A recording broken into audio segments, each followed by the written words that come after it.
Duplicate नबी बनाओ ताकि मुसलमान उस डुप्लीकेट नबी के पीछे लग जाएं। एक ऐसा शोशा तैयार करो ताकि मुसलमान जब उसकी हकीकत को भी जान लें तो हमारे खिलाफ लड़ने की बजाय उसके खिलाफ एहतजाज शुरू कर दें, उसके खिलाफ एजिटेशन शुरू कर दें, ताकि फिर हम आराम से देश के ऊपर अपना राज करते रहें।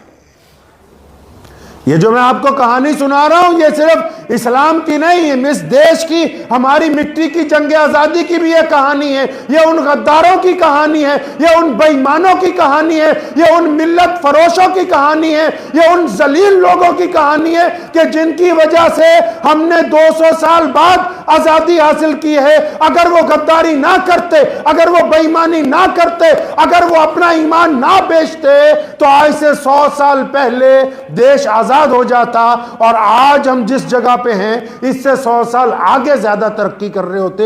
इस बात को ज़हन नशीन करके ये कहानी सुनते जाइए।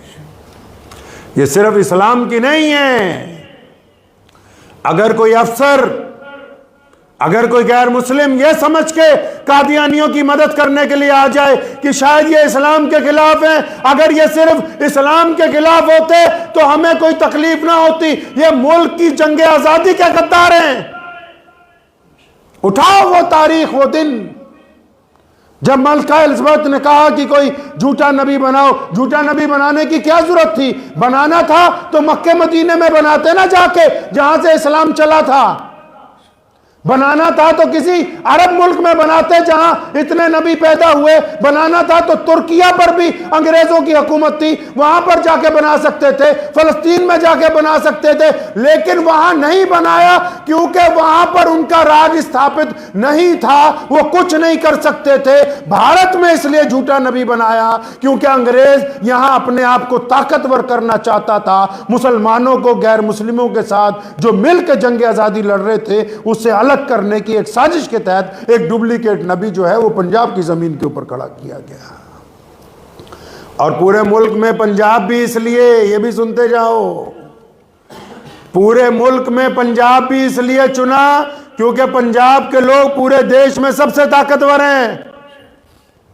पंजाब के मुसलमान, पंजाब के सिख, पंजाब के हिंदू, ये 3 कौमें पंजाब में जो पिछली कई 100 साल से बसती आ रही हैं, जिनकी तारीख 2000 साल से पुरानी है, जहां शेख बाबा फरीदुद्दीन शकरगंज रहमतुल्लाह अलैह ने आकर अपनी बुनियाद रखी, जहां सिखों के सबसे पहले गुरु नानक देव जी का ज़हूर हुआ। यह जमीन अंग्रेज ने इसलिए चुनी कि सबसे ताकतवर जमीन यह है। अंग्रेज को अगर डर लगता था तो पंजाब से लगता था, अंग्रेज को खौफ आता था तो पंजाब से आता था। अंग्रेज ये समझता था कि अगर देश को आजाद कोई करवा सकता है तो वो पंजाब के मुसलमान और सिख हैं, जिनके साथ उनके हिंदू लगे हुए हैं। इसलिए झूठे नबी की बुनियाद रखने के लिए भी कोई जगह चुनी गई तो फिर वो पंजाब का जिला गुरदासपुर चुना। नारे तकबीर, नारे तकबीर, में नबूवत,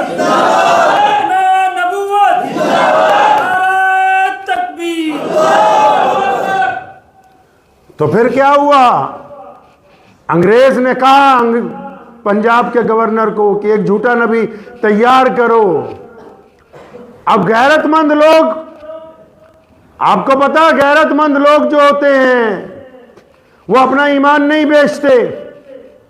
अंग्रेज ने पंजाब के बड़े बड़े मौलवियों को पूछा, मुंह की खानी पड़ी, इस बहाने से पूछा कि हम तुम्हें अपने पंजाब का पूरे का काजी बना देंगे, हम तुम्हें काजीउल कुज़्ज़ा शरीयत का बनाएंगे। बड़े बड़े मौलवियों के पास अंग्रेज के डिप्टी कमिश्नर गए मौलवियों को खरीदने के लिए। इमामुल आरिफीन सैयद मौलाना शाह अब्दुल कादिर साहब लुधियानवी रहमतुल्लाह अलैह, अंग्रेज डिप्टी कमिश्नर आता है कुल्टन बहादुर, उसने आकर दरखास्त की कि हजरत पंजाब के गवर्नर ये चाहते हैं कि आपको पंजाब में सरकार की तरफ से काजी लगाया जाए ताकि आप मुसलमानों के शरीफ फैसले करें। हजरत ने इनकार कर दिया, फरमाया अभी रमजान है। रमजान के बाद आया, फिर इनकार कर दिया, फिर दोबारा 2 महीने बाद आया, फरमाया सुन लो मेरा साफ इनकार है, अगर मैं अंग्रेज की नौकरी करूंगा तो मेरी आने वाली कौम, मेरे आने वाली नस्लें जो हैं वो अंग्रेज की गुलाम हो जाएंगी। जब बड़े बड़े लोगों को मिन्नत समाजत की भी कादियानी एक मिर्जा बनाना है, आ जाओ, हमारे साथ कोई तैयार नहीं हुआ।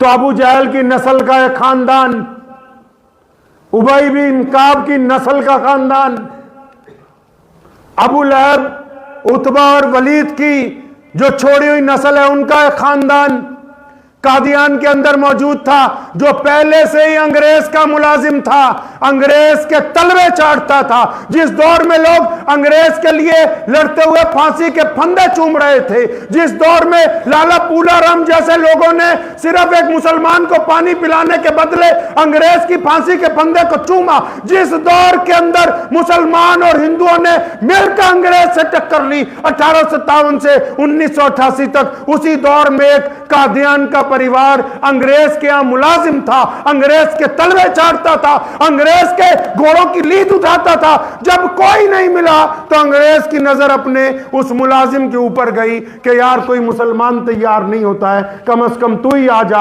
हम तुझे झूठा नबी बनाकर पेश करेंगे। तो उसको क्या चाहिए था? अंधे को क्या चाहिए? 2 आंखें। पहले से ही काना था, क्योंकि मिर्जा गुलाम कादियानी की एक आंख नहीं थी, तो पहले से ही काना था। उसके सामने प्रपोजल रखी गई कि तुझे हम बहुत बड़ा लीडर बनाएंगे, तुझे बहुत ज्यादा सिक्योरिटी देंगे, तुझे बहुत ज्यादा माल देंगे, दौलत देंगे। क्योंकि नस्लन मुनाफिक था, इसलिए मुनाफिकत के लिए फौरन तैयार हो गया, फौरन तैयार हो गया मुनाफिकत के लिए। अब जब मुनाफिकत के लिए तैयार हुआ, अंग्रेज ने उसे कहा नहीं नहीं, अब क्योंकि तू अनपढ़ है, 4-5 जमातें पढ़ा हुआ है, तेरे बस की बात नहीं है। उसके साथ खरीदार लिखे पढ़े लोग लगाए, उनको कहा कि इस मरदूद की तरफ से किताबें तुम लिखो। सुनो मुनाजरा करने वाले मौलवियों, तुम भी, मिर्जा गुलाम कादियानी के बस की बात है नहीं कोई किताब लिखना। ये जितनी पढ़ते हो बराने अहमदिया समेत तमाम की तमाम किताबें औरों की लिखी हुई हैं, मिर्जा कादियानी का नाम डाल के। अब उन्होंने क्या कहा अंग्रेजों ने, देखिए कितनी बेहतरीन फिल्म बनाता है दुश्मन कौमों के खिलाफ। उन्होंने कहा कि अगर ऐसे तुमने कह दिया कि मैं मुसलमानों का नबी हूं, मैं मुसलमानों का जिल्ली नबी बन के आया हूं, बरोजी नबी बन के आया हूं, तो यह कौम तो इतनी जिद्दत पसंद है, यह कौम इतनी शिद्दत पसंद है कि अगर मोहम्मदुर रसूलुल्लाह सल्लल्लाहु अलैहि वसल्लम की जगह कोई अपना नाम ले दे तो ये उसको बर्दाश्त नहीं करते। जिस दिन मोहम्मदुर रसूलुल्लाह सल्लल्लाहु अलैहि वसल्लम का पर्दा हुआ था, आप अलैहिस्सलातु वस्सलाम को सल्लल्लाहु अलैहि वसल्लम को रोज़े मुबारक के अंदर ले गए, और जब वो दरवाजे के बाहर सहाबा खड़े थे, निढाल थे, मस्जिद नबवी में लोग रो रहे थे, कोई इस तरफ बैठा, सड़कें वीरान थी, बागीचों में लोग बैठे हुए रो रहे थे। उस दौर में मुस्लिमा कज़्ज़ाब ने नबूवत का ऐलान इसलिए किया था कि सहाबा निढाल हो गए, मुसलमान अपने नबी के जाने के बाद अब कमजोर हो गए। खुदा की कसम, उन बदतरीन हालात में जिस दिन नबी अलैहिस्सलाम के खिलाफ एक मरदूत ने ऐलान किया था, तो वही मुसलमान जिनकी आंखों में आंसू थे, वही मुसलमान जो निढाल थे, वही मुसलमान जो कमजोर उठे, वो तूफान की तरह उठे और उस मरदूत को जहन्नुम रसीद करके आए कि मोहम्मद रसूलुल्लाह की जगह कोई और कबूल नहीं।